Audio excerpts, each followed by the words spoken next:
اس وقت یہ ہے کہ اصل نماز یہی ہے، یہ سورہ فاتحہ۔ چنانچہ میں آپ کو حدیث سنا رہا ہوں جو صحیح بخاری میں بھی ہے، صحیح مسلم میں بھی ہے، جامع ترمذی میں بھی ہے، سنن ابی داؤد میں بھی ہے، سنن نسائی میں بھی ہے اور بہت سی کتابوں میں۔ اور یہ عن عبادہ بن صامت رضی اللہ تعالی عنہ، حضرت عبادہ بن صامت سے مرفوعا کہ حضور نے فرمایا لا صلاۃ لمن لم یقرأ بفاتحۃ الکتاب، اس شخص کی کوئی نماز نہیں ہے جس نے کہ سورہ فاتحہ کی تلاوت نہیں کی۔ اب اس سے ہمارے ہاں ایک بڑا اختلاف پیدا ہوا، وہ نوٹ کریں۔ ایک رائے یہ ہے آپ اگر علیحدہ نماز پڑھ رہے ہیں تو ظاہر بات ہے کہ آپ کو ہر رکعت میں خود پڑھنی ہی پڑھنی ہے سورہ فاتحہ۔ جب باجماعت پڑھ رہے ہیں اب کیا شکل، امام پڑھ رہا ہے سورہ فاتحہ تو کیا مقتدی کو بھی پڑھنی چاہیے؟ اس حدیث میں جو الفاظ کی شدت ہے اس کی بنا پر رجحان یہ ہوتا ہے کہ یقیناً اس صورت میں ہر شخص کو لا صلاۃ لمن لم یقرأ بفاتحۃ الکتاب، جس نے کہ فاتحہ کی تلاوت نہیں کی، قرأت نہیں کی، اس کی کوئی نماز ہی نہیں۔ تو یہ موقف ہے امام شافعی کا، یہی مسلک ہے ہمارے اہل حدیث بھائیوں کا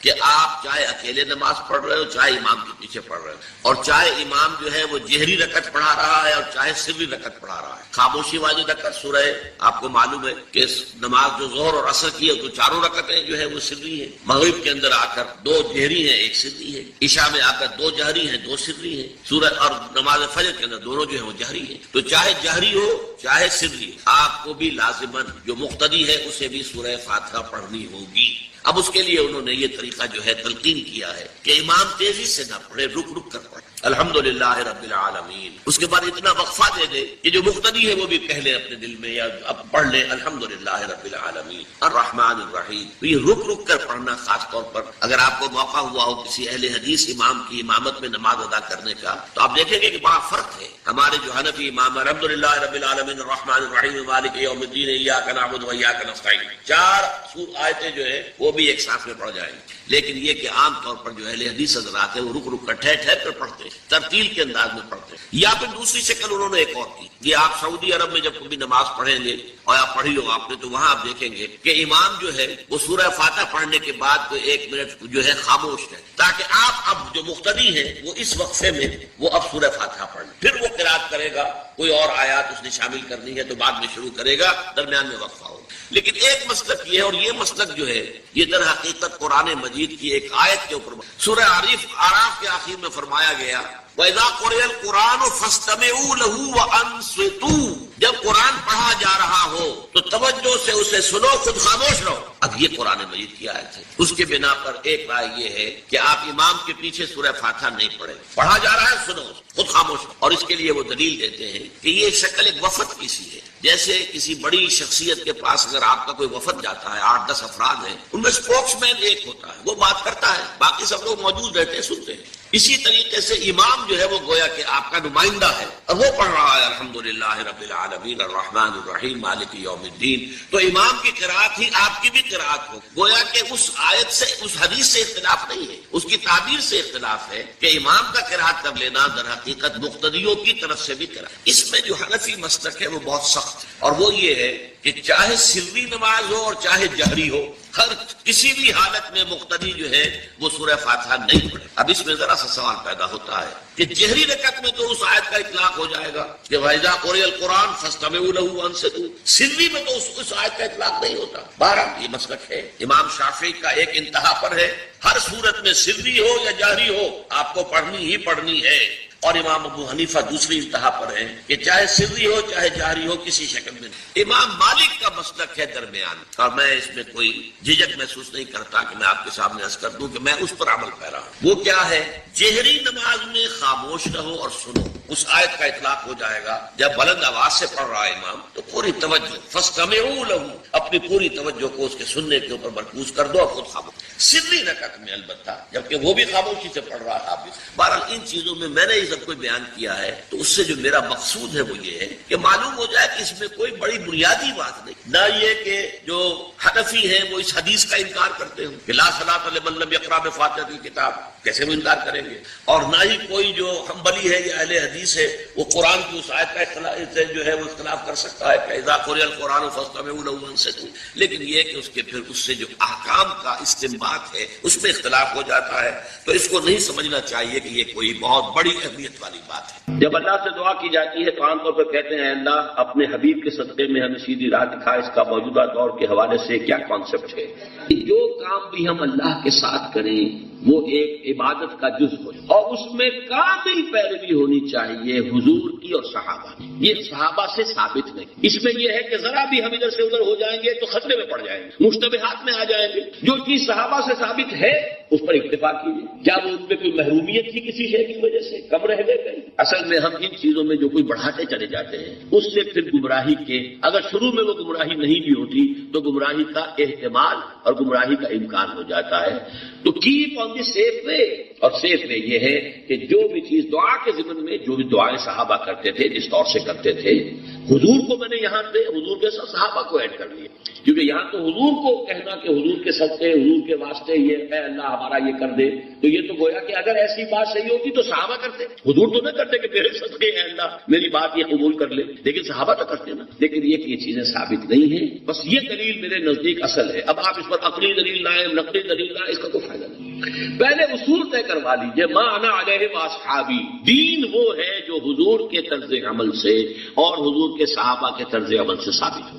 اس اصول کو جتنا پختہ کر لیں گے پھر اس کے حوالے سے بھائی لا ثبوت نہ بس ٹھیک، آگے کی بات، کسی بزرگ کی بات، کسی صوفی کی بات، کسی ولی کی بات، کوئی شے دلیل نہیں ہے دین میں۔ کسی دلیل کسی دینی بات کی مزید وضاحت کے لیے کوئی شے ہو یا سائنس کی بات ہو، اس کا کوئی حدیث سے ثابت ہونا ضروری نہیں ہے، حضور سائنس پڑھانے نہیں آئے تھے۔ وہ فلسفے کا مسئلہ ہو، دین کی بات، عقیدے کی بات، عبادت کی بات، اور دعا جو ہے وہ خل عبادت ہے، عبادت کا جوہر ہے، اس میں والصلاة والسلام على عباده الذين اصطفى خصوصا على افضلهم وخاتم النبيين محمد الامين وعلى آله وصحبه اجمعين، اما بعد فاعوذ بالله من الشيطان الرجيم، بسم الله الرحمن الرحيم، قل اعوذ برب الفلق من شر ما خلق ومن شر غاسق اذا وقب ومن شر النفاثات في العقد ومن شر حاسد اذا حسد، بسم الله الرحمن الرحيم، قل اعوذ برب الناس ملك الناس إله الناس من شر الوسواس الخناس الذي يوسوس في صدور الناس من الجنة والناس، صدق الله العظيم۔ رب اشرح لي صدري ويسر لي أمري واحلل عقدة من لساني يفقهوا قولي، اللهم ربنا ألهمنا رشدنا وأعذنا من شرور أنفسنا، اللهم أرنا الحق حقا وارزقنا اتباعه وأرنا الباطل باطلا وارزقنا اجتنابه، اللهم ارحمنا بالقرآن العظيم واجعله لنا إماما ونورا وهدى ورحمة، اللهم ذكرنا منه ما نسينا وعلمنا منه ما جهلنا وارزقنا تلاوته آناء الليل وآناء النهار واجعله لنا حجة يا رب العالمين، آمین۔ اللہ تعالیٰ کا بڑا فضل و کرم ہے اور اس کا لاکھ لاکھ احسان ہے کہ ہمارا یہ سلسلے وار درس آج پایہ تکمیل کو پہنچ رہا ہے۔ اس تقریب کے ہدیے کے طور پر جو کتاب سے آپ کو دیا گیا ہے اس میں اس مسلسل درس کی مختصر سی تاریخ بھی درج ہے۔ اگرچہ یہ سلسلے وار درس کا آغاز تو مسجد خضرا سمن آباد سے ہو گیا تھا جون 1968 میں، اس اعتبار سے تو کہا جا سکتا ہے کہ 23 برس ہو گئے اور 23 برس میں اس سلسلے وار درس کی تکمیل ہوئی،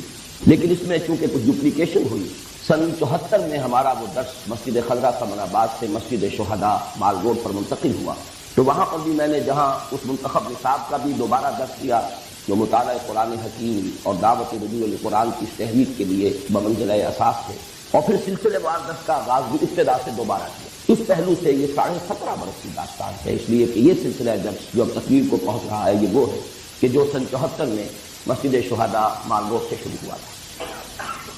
قرآن حکیم کی صورتوں کا آخری جوڑا جس میں جوڑے ہونے کی نسبت بہت ہی نمایاں ہے اور جن کے لیے ایک نام ہے المعوذتان، ان میں سے ایک صورت کا ہم مطالعہ پچھلے ہفتے کر چکے، لیکن میں نے اس وقت تلاوت ان دونوں صورتوں کی ہے، اس لیے کہ جو حضرات گزشتہ ہفتے درس میں موجود نہیں تھے، ایک تو یہ کہ ان کے سامنے ان معوذتان کی جو دونوں کی مشترک خصوصیات ہیں جو میں بیان کر چکا ہوں، اور کچھ تمہیدی باتیں کہ جو میں عرض کر چکا ہوں گزشتہ درس کے ضمن میں، ان کا بھی اجمالی اعادہ کر دیا جائے تاکہ وہ حضرات جو گزشتہ درس میں شریک نہیں تھے ان کے علم میں بھی وہ چند بنیادی اور تمہیدی باتیں آ جائیں۔ سب سے پہلے لغوی بحث ہے آذا یعوذ، کسی کی پناہ میں آنا، کسی کی حفاظت میں آنا، کسی سے پناہ طلب کرنا۔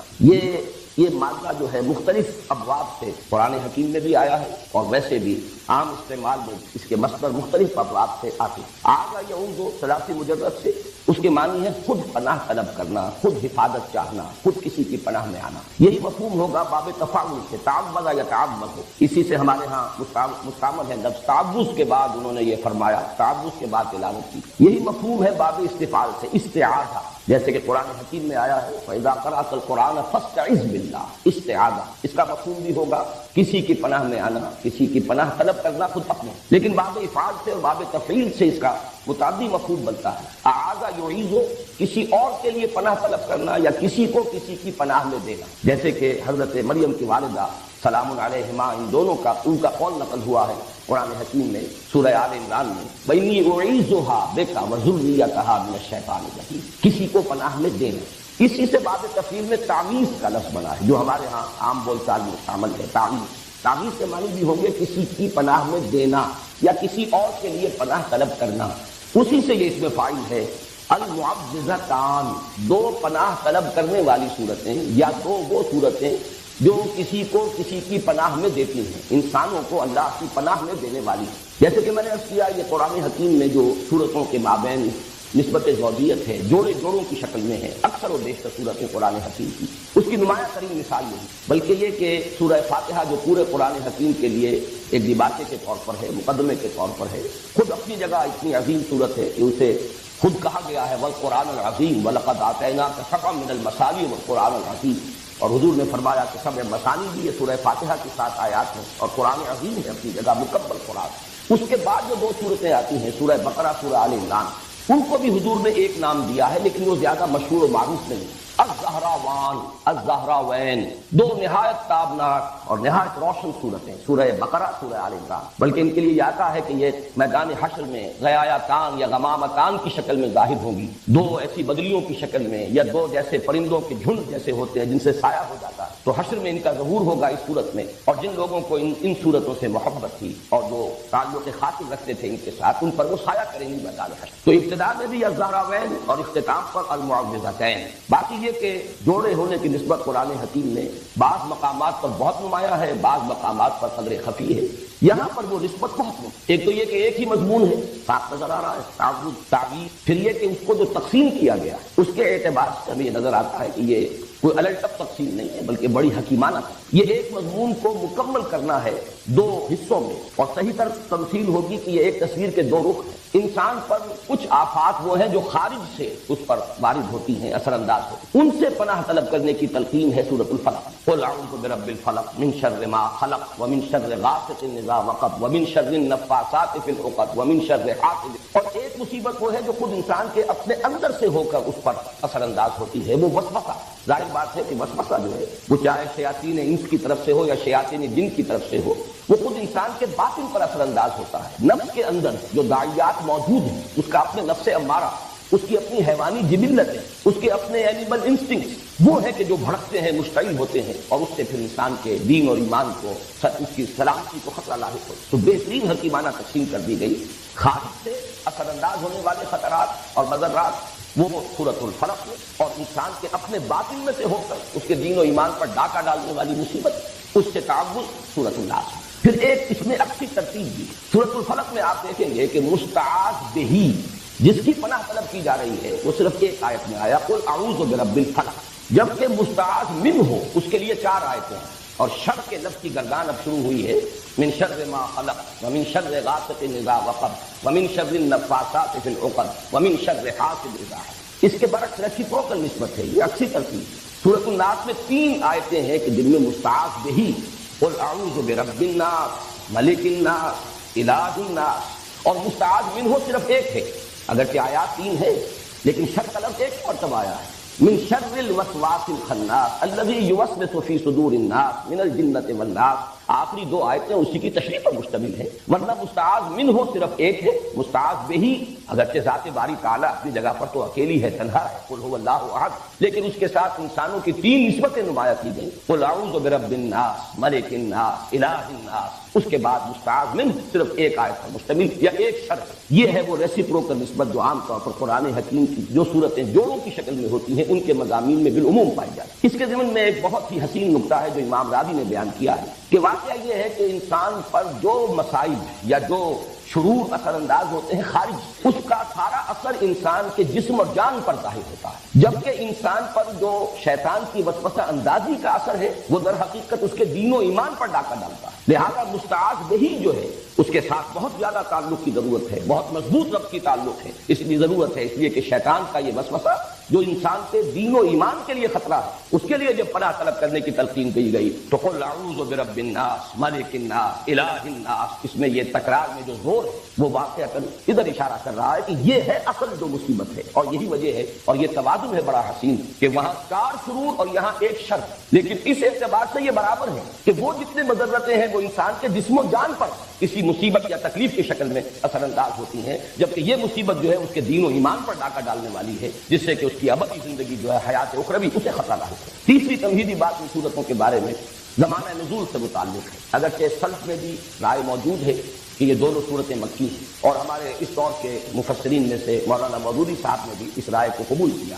لیکن اکثر مفسرین کا اس پر اجماع ہے کہ یہ صورتیں مدنی ہیں. اور اس کے ضمن میں خاص طور پر ایک صحیح حدیث صحیح مسلم میں جو موجود ہے حضرت عقبہ بن عامر رضی اللہ تعالیٰ عنہ سے، میرے نزدیک وہ فیصلہ کن ہے، اس لیے کہ ان کا قول یہ موجود ہے کہ جس رات یہ صورتیں نازل ہوئیں، اور حضرت عقبہ بن عامر انصاری ہیں، یہ ہجرت کے بعد ایمان لائے ہیں، بلکہ غالباً سن 7 میں یہ ایمان لائے ہیں، وہی سن جو حضرت ابو ہریرہ کے ایمان لانے کا سن ہے. تو جس رات یہ آیات صورتیں نازل ہوئی ہیں اور ایک ہی شب میں نازل ہوئی ہیں، بیک وقت نازل ہوئی، اور یہ بات بھی خاص طور پر جوڑے ہونے کے اعتبار سے قابل غور ہے، قابل توجہ ہے کہ بیک وقت نازل ہوئی لیکن جوڑے کی شکل میں نازل ہوئی. ان کو ایک جوڑے کی صورت دے کر نازل کیا گیا، حالانکہ اس پورے مضمون کو کسی ایک صورت سے بھی جمع کیا جا سکتا ہے. تو صبح کے وقت حضور نے فرمایا حضرت عقبہ بن عامر سے رضی اللہ تعالیٰ عنہ کہ کیا تم نے دیکھا آج جو مجھ پر آیات نازل ہوئی ہیں، الفاظ حضور کے الم تری آیات انزلت اللیلۃ لم یری مثلہن، ویسی آیات اس سے پہلے کبھی نہیں دیکھی گئیں. اور حضور کا یہ معمول بھی ہمیں ہمارے علم میں ہے کہ آپ اس سے پہلے مختلف آپ سے دعائیں منقول ہیں تعوذ کی، مختلف الفاظ میں آپ اللہ تعالیٰ کی پناہ طلب کیا کرتے تھے مختلف آفات سے، لیکن جب یہ صورتیں نازل ہو گئی تو پھر آپ نے اپنی بقیہ تمام دعاؤں کو ترک کر کے صرف انہی دونوں صورتوں کو معمول بہی بنا لیا، انہی کے ذریعے سے تعوذ، اس لیے کہ اب یہ جامع ترین کلمات ہیں، لم یری مثلہن، ان جیسی تو آیات دیکھی ہی نہیں گئی. پھر یہ کہ ثانوی طور پر اس چیز کو تقویت پہنچاتی ہے یہ بات بھی کہ حضور صلی اللہ علیہ وسلم پر جو جادو کیا گیا اجمالاً اس کی روایات صحیحین میں موجود ہیں، بخاری اور مسلم دونوں، اگرچہ تفصیلات اس کی ان روایات میں ہیں کہ جو دوسری کتابوں میں ہیں، جو درجہ دوم کی کتابیں ہیں شاہ ولی اللہ دہلوی رحمۃ اللہ علیہ کی تقسیم کے مطابق، لیکن اصولاً یہ بات طے ہے کہ حضور پر لبید ابن عاصم نے جادو کیا، اس جادو کے کچھ اثرات بھی عارضی طور پر آپ پر ظاہر ہوئے. اور ان صورتوں کی نزول کا یہ بھی ذکر آتا ہے کہ در حقیقت اسی جادو کے اثرات کو زائل کرنے کے لیے اللہ تعالیٰ کی طرف سے یہ 2 صورتیں ہیں جو حضور کو تلقین فرمائی گئی. اس سے بھی اس چیز کو تقویت حاصل ہوتی ہے کہ یہ صورتیں مدنی ہیں. اب آئیے ہم سورۃ الناس کا مطالعہ شروع کرتے ہیں. سورۃ معوذتین کے بارے میں ایک بات اور نوٹ کر لیجیے، اور یہ میں نے سورہ اخلاص کے درس کے ضمن میں عرض کی تھی کہ ان دونوں کا تعلق ایک جوڑے کی شکل میں یہ دونوں صورتیں ہیں، قل اعوذ برب الفلق قل اعوذ برب الناس، اور دونوں کا ایک بڑا معنوی اور گہرا ربط ہے سورہ اخلاص، اور سورہ اخلاص کے ساتھ یہ جڑی ہوئی ہیں لفظ الصمد کے حوالے سے، قل هو اللہ احد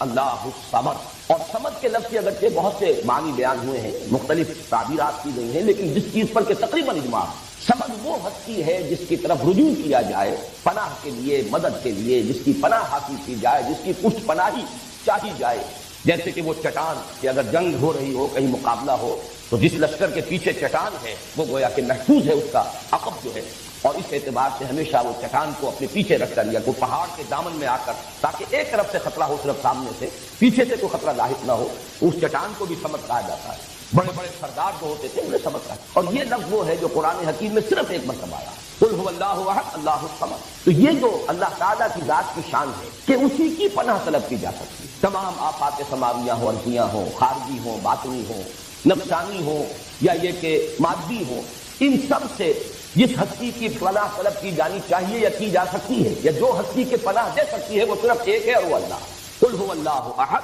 اللہ الصمد، اس حوالے سے یہ پناہ طلب کرنے کی تلقین اس ذات سے جو صمد ہے اپنی شان میں، اس سے پناہ طلب کرو کن کلمات سے؟ قل اعوذ برب الفلق الی آخر سورہ، قل اعوذ برب الناس الی آخر سورہ۔ تو گویا کہ یہ دونوں صورتیں آپس میں جوڑے ہونے کی حیثیت رکھتی ہیں، اور پھر دونوں کی دونوں منسلک ہیں سورہ اخلاص سے، اور اس کے خاص طور پر لفظ الصمد۔ یہی وجہ ہے کہ حضور صلی اللہ علیہ وسلم کا جو معمول ہمیں معلوم ہوتا ہے مختلف روایات سے، اور یہ بھی صحیحین کی روایات میں ہے کہ آپ رات کو سونے سے قبل اپنی دونوں ہتھیلیوں کو جوڑ لیتے تھے اور ان پر یہ 3 صورتیں آپ تلاوت کر کے پھونکتے، سورہ اخلاص اور معوذتین، اور پھر اپنے دونوں ہاتھوں کو جسم پر پھیر لیتے تھے جہاں جہاں تک بھی وہ ہاتھ پہنچے۔ اور یہ آپ کا ایسا مستقل معمول تھا کہ نبی اکرم صلی اللہ علیہ وسلم جب بیمار ہوئے مرض وفات میں، اور جب آپ کی نقاہت بہت بڑھ گئی، پھر یہی عمل حضرت عائشہ کرتی رہی رضی اللہ تعالیٰ، حضور کے ہاتھ اپنے ہاتھ میں لے کر اور اس پر وہ پڑھ کر پھونکا، اور پھر حضور کے ہاتھوں کو اپنے ہاتھوں کے ذریعے سے ہاتھ پکڑ کر حضور کا، اور وہ آپ کے پورے جسم پر جیسے آپ کا معمول تھا آپ پھینکتے۔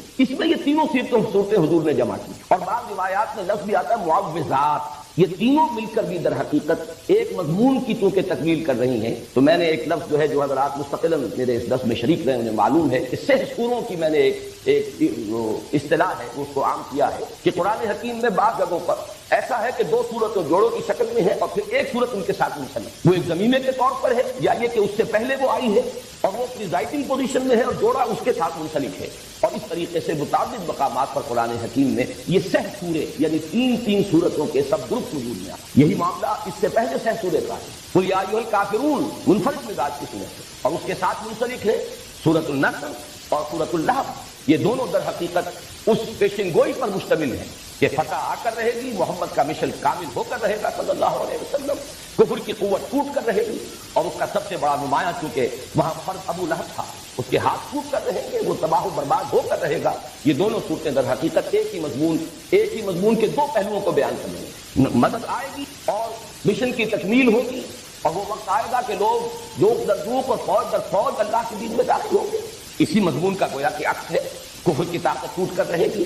ابو لہب کے ہاتھ جو ہے برباد ہو کر رہیں گے۔ یہ دونوں صورتیں جڑی ہوئی ہیں کس سے؟ جس میں اعلان برات کیا گیا، قل یا ایھا الکافرون لا اعبد ما تعبدون ولا انتم عابدون ما اعبد ولا انا عابد ما عبدتم ولا انتم عابدون ما اعبد لکم دینکم ولی دین۔ تو اس طرح پر قرآن حکیم کے یہ آخری 6 صورتیں 2 سوروں کی شکل میں، سورہ کافرون اور ان کے ساتھ جوڑا سورۃ النصر سورۃ اللہب، سورہ اخلاص اور اس کے ساتھ جوڑا معوذتین۔ اور اسی سے بات سمجھ میں آئے گی کہ ان دونوں 6 سوروں کے جو ابتدائی صورتیں ہیں جو پریزائڈنگ پوزیشن میں ہے دونوں 6 سوروں میں، ان کے درمیان بڑا گہرا ربط ہے۔ میں نے مثال بھی دی تھی، آج بھی عرض کر رہا ہوں کہ اگر 2 ٹرائنگلز آپ بنائیں اپنے سامنے ہی کاغذ پر، جن میں سے ایک کے اوپر سورہ کافرون اور نیچے کے دونوں زاویے جہاں ہیں وہاں سورۃ النصر اور سورۃ اللہب، اور دوسری ٹرائنگل کے اوپر سورہ اخلاص اور نیچے سورہ فلق اور سورۃ الناس، اب آپ دیکھیں گے کہ یہ دونوں جو ٹاپ پر ہیں سورہ کافرون اور سورہ اخلاص، یہ ایک دوسرے کے قریب آ جائیں گی، ان کا براہ راست ایک ربط و تعلق ہوگا، اور یہی ربط و تعلق ہمارے سامنے آتا ہے حضور کے معمولات میں۔ فجر کی 2 سنتوں میں سورہ کافرون اور سورہ اخلاص، یہ آپ کا ایک مستقل معاملہ۔ اسی طریقے سے طواف کی 2 رکعتیں،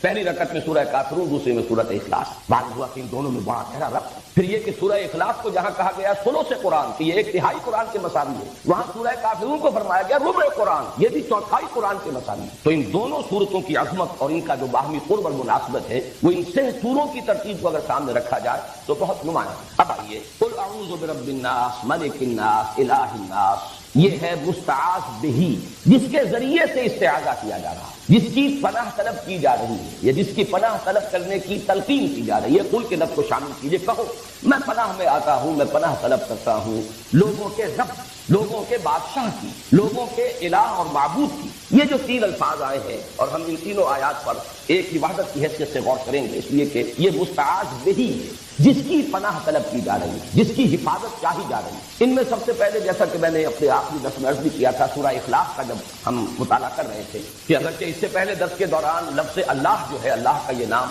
بے شمار مرتبہ آیا ہے، لیکن شروع میں اس کی وضاحت کی تھی اللہ کی لغوی بحث، اس کا مادہ کیا ہے، اس کے مفاہیم کیا ہے، یا پھر میں نے سورہ اخلاص میں آ کر ان باتوں کو دہرایا ہے۔ اور میں نے عرض کیا تھا کہ لفظ رب کا جہاں تک تعلق ہے اس پر انشاءاللہ گفتگو ہوگی سورۃ الناس، حالانکہ یہ لفظ سورۃ الفلق میں بھی آ چکا ہے، قل اعوذ برب الفلق قل اعوذ برب الناس۔ آج میں چاہتا ہوں کہ اس لفظ کی بھی لغوی بحث، اور اس میں ایک اشکال ہے، وہ اشکال ہے کہ جس میں میں بھی بہت عرصے تک مبتلا رہا، اس لیے کہ عام طور پر اس لفظ کا ترجمہ کیا جاتا ہے پالن ہار، پروردگار، پرورش کرنے والا، درجہ بدرجہ ترقی دینے والا. حالانکہ یہ لفظ جب آتا ہے قرآن مجید میں، جیسے کہ سورہ بنی اسرائیل میں آیا ہے وَقُلْ رَبِّ ارْحَمْهُمَا كَمَا رَبَّيَانِي صَغِيرًا، اب یہ ربیانی یہ تربیت سے بنا ہے، باب تفعیل ہے، تربیہ. اب یہ کہ یہ مادہ را با با سے ہے یا را با وا سے ہے، اس میں بڑی بحث اور بڑا اشکال مجھے بھی رہا، اس لیے کہ در حقیقت را با با رب، اس کا اصل مفہوم جو سمجھ میں آتا ہے وہ ہے مالک، رب الدار، گھر کا مالک، رب المال،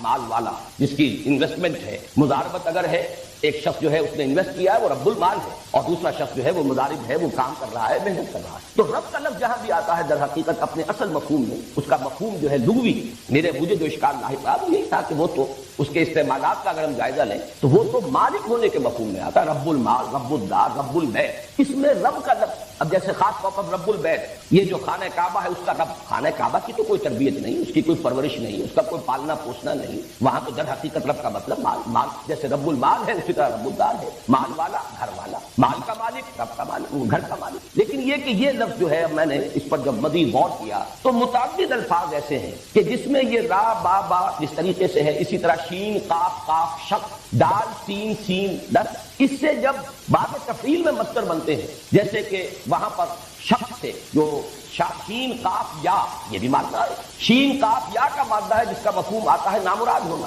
شقاوت، شقی، جو نامراد ہے، ناکام ہے. اب جب سورہ طٰہٰ میں لفظ آیا طٰہٰ ما انزلنا علیک القرآن لتشقیٰ، طٰہٰ ہم نے یہ قرآن آپ پر اس لیے تو نازل نہیں کیا، وہاں ترجمہ میں دیکھتا ہوں کہ آپ مشقت میں پڑھیں، حالانکہ مشقت کے لفظ کے لیے مادہ آنا چاہیے شین قاف قاف، وہاں شین قاف یا ہے تشقیٰ.